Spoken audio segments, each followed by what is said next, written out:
नवीन निवास आसी बड़ खबर 26 वर्षर राजनीति 24 वर्षर सरकार जहाँ पूर्वर केवे हो नथिला ताहा एबे हेबाकु जाउची। बीजेडी सुप्रीमो भिड़िले अंटा समर पर देले युद्धम देही डाकरा जहाँ राज्य बीजेपी उपर कंपन सृष्टि करछि। एते दिन पर नवीन कहीं एभली निष्पत्ति नेले कौन हो पारे यार कारण नहीं देखंतु ए रिपोर्ट। नमस्कार मु राजा आपण माने मो सह देखुछंती तर्जमा।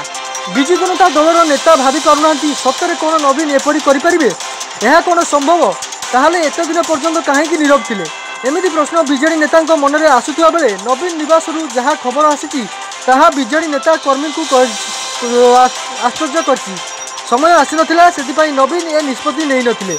तेबे एबे कौन है मास्टर लाइन जाना आगु टिके 2 मास पूर्व आम फेरीजा।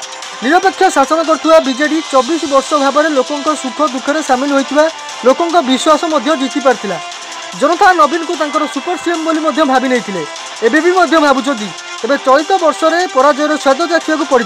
तेबे नवीन नवेम्बर में गाँ को गाँ बुली दल को सुदृढ़ करेंगे और मुख्य प्रश्न रहा जनता को 300 यूनिट बिजुली पाई आपण मैंने खुशी तो और आपण मैंने 335 टंका भत्ता पाई खुशी तो आलू किलो प्रति 100 टंका वृद्धि होती आपण मैंने खुशी तो और नवेम्बर गाँ को गाँ गस्त कर लोक प्रश्न करेंगे Naveen Patnaik. Bureau report Kalinga news Odisha.